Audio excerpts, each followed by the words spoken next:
Hi, and thanks for dropping by and having a look under the bonnet of our A1 football bot. Now, if you've had some of our latest bots like Magic Soccer Bot and Layhorse Bot, well then you'll see the layout and the settings in that are very similar. If you haven't seen them, well hopefully this video will show you briefly what the bot is, how it's set up and what it can do. First thing that we look at here is we have four main tabs, or five across the top there: the settings, the current bets, of which there's none at the moment, the cancelled bets, and the results of the bets that we've had so far. And the last one is the log, and what the log does, it tells us exactly how the bot is betting, why it didn't make certain bets, etc. So it answers a lot of your questions. If you have a query of, oh, how come it didn't bet on that match, the log will tell you what it's doing. Before I go any further, this bot, you must have a Betfair account because it bets into the Betfair computer. So unless you can have Betfair and you can back and lay, then the bot will be of no use to you. Okay, so if we go along, the first tab and the most important tab really, and that's how you set the whole bot up, is the settings, of course. The first thing you need to have is ticked as auto reload, and what this does is every half hour or hour it refreshes on all the games that are coming up. So it will drop off old games, it will bring in new games that are happening further down the time frame, and also if there's time adjustments on games, then that will be made as well. The time that's displayed will always be the local time on your computer or VPS.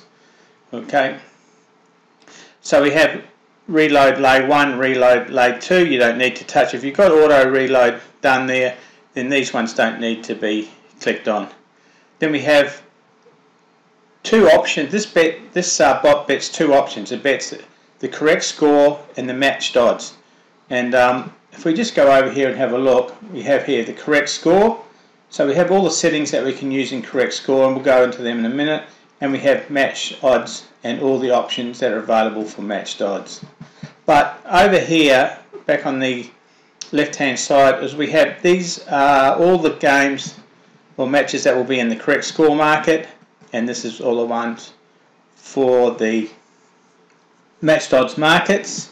For the correct score, these are the leagues. So if there's certain leagues that you don't want, you can untick them for the day.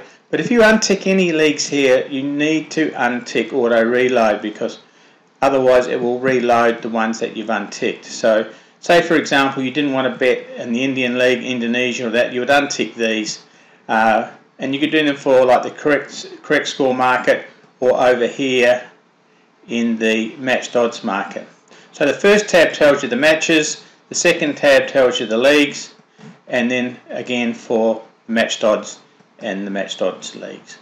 Okay, show the market. Basically, if you click on show the market, it will bring up, see this grey area here, it's intentionally left blank, and the bot doesn't need to see any of the markets being displayed because it bets behind the scenes. But if you, for example, in correct score, if you wanted to have a look at, say, the Spartak Moscow youth game there, if you click on show the market and then click on the match that you want, it will bring the match up here.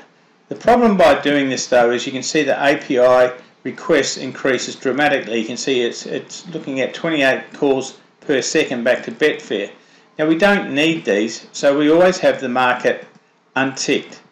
And if we untick that and go click out of it, you'll see now the APS requests have dropped back down to 0 or 0.5, and that's, you know, around about, especially if you're running 3 or 4 or 5 bots, then that's what you really desire to have it down there, so you don't get in any trouble with data overload and of course clogging up your computer or VPS by making all these needless requests that the bot doesn't need to know.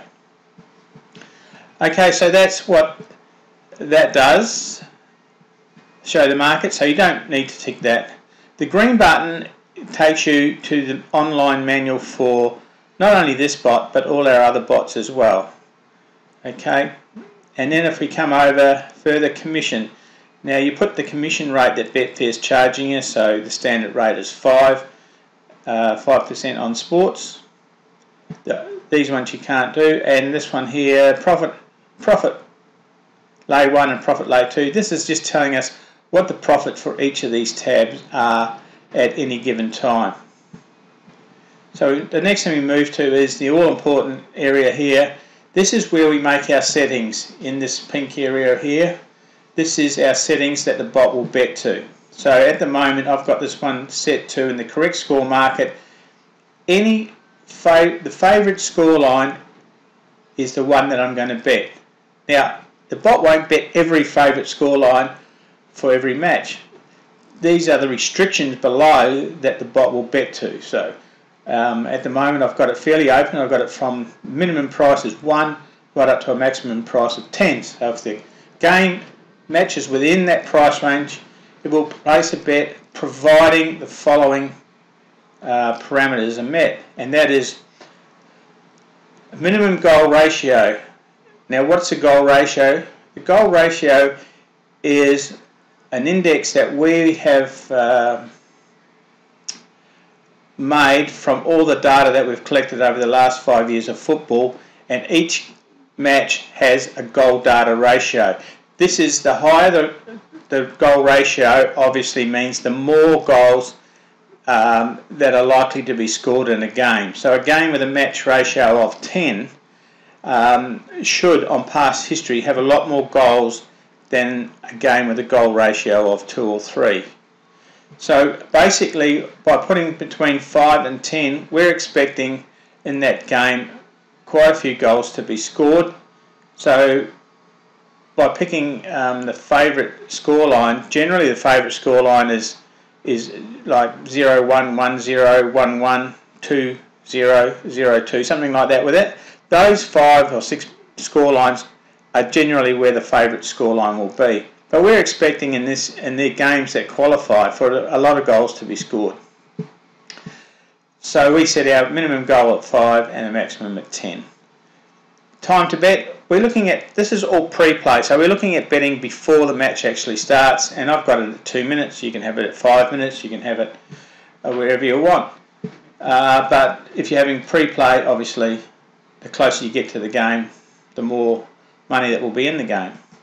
Or you can have it in play. Well, I'm in Australia and we can't bet in play on the net, so we can't use the in play option, but you may want to if you choose to. The minimum amount matched, this is the minimum amount matched in the correct score market for this one, and I've just got it set at 5,000 Australian because I just basically want to get bets in. So when we're testing the softwares and that, we keep the minimum amount matched low so that we can obviously find any bugs in that may be in it. But generally a good minimum amount matched that we find that is giving us a true cross-section of the chances of the scores or teams is about 5,000 pounds match. So that would be 8,000 Australian and about 6 and a bit, 5,600 euro or something like that.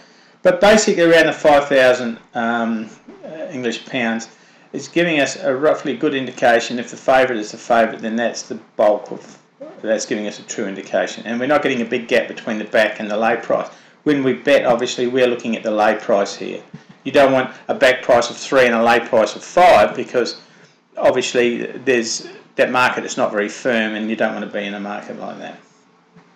Next thing, we just put the minimum and maximum odds. If you put 1 and 100 there, then you are going to obviously have everything covered, because your real guide to the price up here is the minimum price for the scoreline is here, but we need to have the home, the away and the draw. We need to have them opened up so that we can get the bets on. The next thing we move into is the stop profit per match, and this is really the target. What target do we want to win for every winning match? And we've got here, I've got 0.1 because obviously I'm testing 5 or 6 bots at once, and so I just keep it low. So every winning match I want to win 10p or 10 cents, but you would have £1 or whatever you want in there. Stop at a profit for each tab is 5, and stop at a profit for all tabs is 5. Now if you have these buttons ticked here, which we recommend you do, then these don't mean anything really because they just get overridden by the tick. But say for example you wanted to win £10 for the day, over all tabs, then you would have 10 in there and you would have that unticked. So if the profit got to 10 for the day, the bot would stop betting, and then when you restart it the next day, you'd have to reset it again. We don't recommend stopping at a target per day. We just rather let the bot run. Now we have two ways of limiting the bets that we spend. In the case of a losing run, we have two areas that we can stop on. Stop at a liability, and if you're laying, liability is how much you are going to lose if the bet gets placed. So in this case, I've got stop loss at a liability of 5, so that's $5 or £5. If I'm going to put a bet and it's going to be over £5, then the bot will not place the bet. If my risk is going to be, if I'm risking £5 loss, the bot will not place the bet. It will reset to the default, in this case it's 10p, and then the series will restart again. So that's why I've got continue and restart. If you use this one down here, this is the staking. Now if you put 2 there, you can lose a lot more than 2, because obviously if the odds are 8 and you put a £2 stake on it, then you can lose 16 less your stake, so you can lose £14. So you don't have the real strict control over it that you do with liability. So I always suggest is at this one here, don't use staking, just keep that very low. I've got it at 2. Always use the stop loss liability. So here at 5 and 2, the orange box is controlling my staking. Distribute all losses among enabled tabs. You keep that ticked. That just means if when you get a losing bet, depending how many tabs you have up the top here, as to how it's spread. I run 10 tabs, so that means if I have a loss, say I have a losing bet of say 5, then that will split that 5 loss over 10 tabs. So that will be 50p will go into each of the 10 tabs as we try and recoup our losses. The profit delta is 0.1, means after a losing bet I want 10p added to it as well, so that's over and above my target, an extra 10p. Okay, and the Mexican way, always have this tick. That means when we have our bets, they go from tab 1 to 2, 3, 4, 5, and so on. And then we have down the bottom start, stop, log out, and clear. The important thing is when you make changes up here is to have it on stop, and clear means if you click on the clear button here, what it will do is it will clear the staking for whichever tab you're in. At the moment we're in correct score tab, so if you click that, that'll clear the staking sequences for tab 1 and restart fresh. Okay, when you go to close the bot, always make sure you stop each tab. Okay, so if you're finishing for the day, stop, lay 1, and then go to lay 2 and push stop again. That will retain all the staking, all the results, so when you fire it up again tomorrow or the next day, whenever you want to, then all the staking is kept in place. And if we go to matched odds, the settings are similar. The difference is, of course, you can choose whatever market you want to bet within the matched odds. So I'm betting on, if you want to bet on the home, the away, whatever, then that's where you select what you want to do. Okay, so that is the staking, and then across the top here we have the tab. So this is the first tab, tab 1. We can see up here it's telling us what our distributed losses is between the systems, and at the moment we've obviously got no losses being continued, because if we look at our results, we haven't had any losing bets for today. And this here tells us our profit for lay 1 and our profit for lay 2. So if we go through the tabs, you can see there it's telling us all what we need to know. Now if we wanted to clear the results out of here, we can push clear results and we'll clean this up, and then we can clear the staking also for individual tabs by using the button within each tab. So if there was a tab that you wanted to clear the staking for, you'd use the button here, so either clearing for lay 1, which is correct score, or lay 2, which is your matched odds. You click those buttons there. Okay, so there's our results. It's telling us our bets that we've had today, lay 2 and lay 1, and they independently stake of each other. So, and over on the far side here, GR is our goal ratio. Now this is the goal ratio for each of these games that that the matches were defined by. So later on in your research, you can always look at the goal ratios. You might want to say, well, if I have goal ratio set at 7+, does that improve my strike rate, etc.? And that's done by that there. Okay, so back to settings. So that pretty well gives you a good idea of what the software can do. The strategies that you choose are up to you. We'll give you a few to start with, a few that we've used in testing. When we're doing this software, as you can see here, this is up to the 21st edition. We're always, obviously there's things that you've got to fix when you're doing a software, so it's impossible for us to keep running long continued examples of strategies when we're in the test phase. But once we've got the correct software at the right level, which is, we're pretty sure we've got it there now, then we can continue to run some of the strategies and give you a bit better idea on what's working for us. Yeah, as I said, you may have your own ideas of what you want to do with it, and it's only limited obviously by the choices that we give you here, and the odds and the goal ratios. All these can be played with. You might want to, we find that if you go to a higher minimum matched amount, say like 50,000 for example, then you're getting like the top echelon of like EPL and English championships and obviously Bundes. And that, but the trouble is, the higher amount matched, obviously the less matches you're going to be betting on. So it's up to you.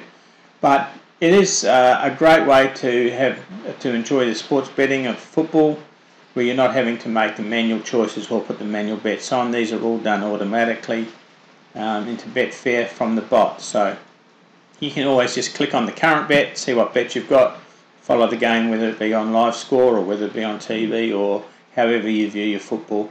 That's what it gives you the freedom to at any time, over a space of about 18 hours. I mean, football runs 24 hours a day, but obviously a lot of the leagues, we find probably 12 to 14 hours during the season is the active time, and there's always a game being played somewhere that will qualify for A1 football.